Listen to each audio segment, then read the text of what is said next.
Malaysia has a parliamentary democracy and constitutional monarchy. The Malaysia government has three tiers which are federal, state and local. Malaysia is a democratic country. This means that the people in the country have the power to elect their leaders. Malaysia general election (GE15) has resulted in none of the major contestants securing a parliamentary majority. This showed the Malaysia's first ever half parliament. After several days of intense negotiation, a coalition led by Datuk Seri Anwar Ibrahim was sworn into power. It consists of Progressive Pakatan Harapan (PH) coalition, UMNO Long Dominant Barisan Nasional (BN) coalition, and East Malaysian Bloc that include Gabungan Parti Sarawak (GPS), Gabungan Rakyat Sabah (GRS), and Barisan. The name of the coalition is called Unity Government. The new government that formed has their own strategy to handle the challenges that are facing the Malaysian citizens. I'm in charge to explain about economic challenges in confronting new government. Economy refers to the production, distribution and consumption of products and services within a particular society. It includes all actions taken in the process of producing wealth, including those involving the utilization of resources, labor, capital and technology. In 2020, there were more than 493 million fewer full-time equivalent employment, with the majority going to women and young people, and the global GDP shrank by 4.3%. According to the International Monetary Fund, if there had been weaker government action, the crisis might have been considerably worse. Previous governments have given enterprise and citizens an unprecedented amount of money through private funding, investment, tax breaks, and the delivery of commodities in certain areas. The development of a fresh set of budgetary plans for 2023 is the first item on the agenda for the new finance minister in the current governance. Shakira Nabila told FMT Business that the challenges of rising costs, declining purchasing powers, and falling value of the ringgit should be at the top of the list of issues the current government should address. According to Bank Negara Malaysia (BNM), Malaysian headline inflation may have reached its peak in the third quarter at 4.5%. Shakira Nabil stated that the weakening ringgit is not any less significant and declination need to be stopped. This falling value of ringgit is due to the hawkish Federal Reserve having increased rates 6 times this year. Next, focusing on the economic downturn, Malaysia, the 25th ranked trade nation in the world, is strongly connected to the world supply network. However, Malaysia has dropped from 22 place in 2018 to 32 place this year. According to the IMD World Competitiveness Report, around 50% of the workforce in Malaysia is thought to be foreign workers, while the majority of this employment is unskilled. Besides, Malaysian economy is undoubtedly impacted by the catastrophe in China, where cases of COVID-19 are causing chaos and at least 1 million deaths are being reported. This is because Malaysian stock trading partner accounted for 18.9% of all commerce is China. Although we are in 2023 and have switched to a new government, there are still a lot of big uncertainties about the course of the global economic growth and inflation. The magnitude and duration of the impending global economic slowdown and inflationary pressures are still unknown. Over and above, other uncertainties are obscuring Malaysian changes for a more sustained economic rebound. In light of recent events, Bank Negara Malaysia 0.2% modest downward revision Malaysian economic growth prediction to 5.3 to 6.3% appears a bit overly optimistic. Despite these uncertainties, the Malaysian economy is clearly impacted by the global economic slowdown and inflation shocks, which add more challenges to the efforts and initiatives that the current government wants to undertake to address every problem in the economy.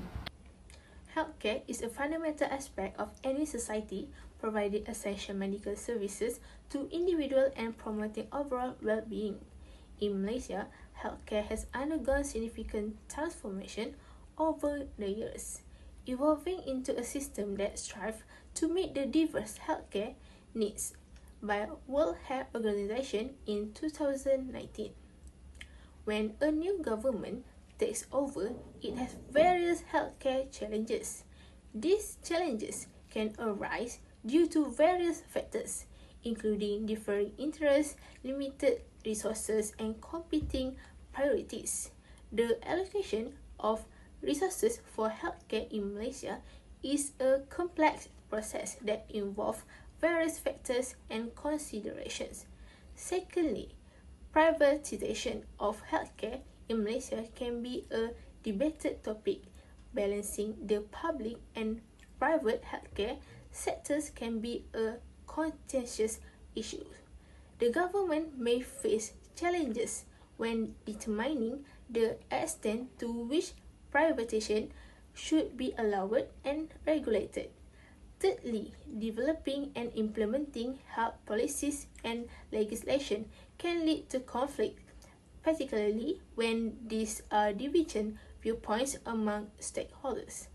Balancing the interests of healthcare providers, patients, industry, representative, and advocacy group can be challenging.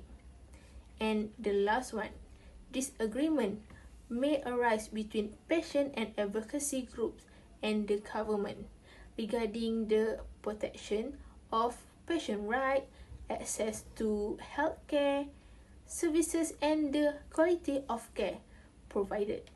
Challenges may emerge when patient interests and rights clash with government policies or resources limitation. To sum up, open communication channel, clear guidelines for patient engagement, and mechanism for resolving dispute can help mitigate these challenges. Additionally, fostering a culture of patient-centered care, promoting patient education, and empowering patients to advocate for their rights can contribute to improve healthcare experiences and outcomes. In this video, I'm going to talk about the education sector. The main objective of education is to give people the opportunity to learn knowledge as well as the ability that will allow them to reach their potential and become a successful member of the community in Malaysia. Thinking about the future, it is obvious that education will play an important role in the society. However, there is a lot of challenge to education, especially in 2023, that must be handled by the government. The first issue that has been faced by the current government is teacher shortage, which is happened because a limited supply of trained and experienced teacher, especially when the teacher retention skip happens around the year. The government will lose a quality teacher. So, in a school system, keeping a competent educator on contract is the most important thing because many of them decided to quit early or make a decision to retire from their job. This is due to the fact that many teachers has a lot of work to do, which is the increase in the number of subjects that they must teach to the student and the overflow of administrative responsibility. So teachers keep gaining a lot of work, but the payment is very low. This issue has been faced by the previous government and it also still happen until now.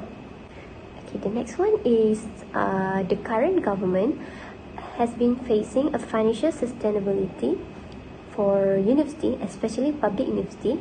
There is never enough funding for education, and state funding for education also has been subject to a large cut. However, the current government is making every effort to support educational system in Malaysia by allocating 55.2 billion ringgit Malaysia into the 2020 budget. It happened because the cost of education in Malaysia keep increasing, so the government should take initiative to raise funds for education. The third challenge that has been faced by the government is to empower the role of wakaf is very important and capable of acting as encouragement for institution financial sustainability. It is because higher education institutions can no longer rely mostly on the generosity or miscellaneous of the government. The responsibility to pursue financial independence is one of the most important tasks at educational institutions, and it can be realized through the empowerment of wakaf funding in each institution, so that the Ministry of Higher Education genuinely desire to strengthen the role of wakaf in university. Lastly, the government has faced challenge in education, which is technological change. Since pandemic of COVID-19, online learning has been an opportunity for students to learn in a new environment, but many students lack of access to technology, which make it very hard for them to learn in today's digital world. This means that educational institutions need to keep up with the technological advancement. From that, the Prime Minister stated in the budget for 2023 to support digitalization effort through the initiative to provide around 50,000 laptops in school and educational institutions. Next is the national security and safety, which basically refers to a situation that is free from threats to the country's value, whether it is in the form of threats from inside or outside the country. According to Ibrahim 2023, the government is ready to activate the National Security Council Directive number 20, including declaring an emergency if the heat wave conditions due to the El Nino phenomenon become more worrying. Deputy Prime Minister Datuk Seri Dr. Ahmad Zahid Hamidi said, however, for now, the government does not plan to do so. We are using Order Number 20. We are monitoring 24 hours. If there is an emergency, we will make an announcement. For now, not yet. Stated by Bernama 2023, Prime Minister Datuk Seri Anwar Ibrahim assured that the federal government will pay immediate attention to the problem of landslide around Tasikmalaya for the safety of the people of Terengganu. He said that even though Terengganu is an opposition state, the federal government and the state government must work together to face and solve the problems. Also taken from Malaysia Gazette 2023, recently the Honourable Member of Parliament Ahmad Marzuq raised in the Dewan Rakyat session about the cases of invasion that are happening more frequently in the country Austrian Sea. Member of the Sungai Panjang State Legislative Assembly, Datuk Muhammad Imran Tamrin said that urged that the Selangor state government does not waver in this matter, but instead immediately takes drastic measures to firmly ensure that any telecommunication company, even giants in the industry that want to invest in network infrastructure in Selangor must not be involved in any controversy related to hacking and theft of intellectual property. Next, as claimed by Sinar Harian 2023, there is no need to change the policy regarding construction of national security assets, said Defence Minister Datuk Seri Muhammad Hassan. Following the issue related to the construction of a littoral combat ship, he said the Ministry of Defence will focus on empowering governance to ensure that this does not happen again, and the existing policy will be continued and succeed well, and the local defence industry also not feel apprehensive about the policy brought by the government. In a conclusion, there are many challenges confronting the new government in Malaysia. The challenges that have been faced are in all aspects, and this requires the new government to think and act wise and orderly in the long term. Fostering integrity should be the main focus for the new government. Strong integrity systems are more important to react to the citizen about the credibility and the systematicness of the new governments. However, it is not easy to manage the country in the short term and make the country stable in all aspects. Government need to balance a unity government and avoid the potential for violence and renewed instability that could come with a break of coalition. For the new government, the success or failure of overcoming the challenges and issues will determine whether it will get the new mandate to rule the country for the next election. That's all from our group. Thank you.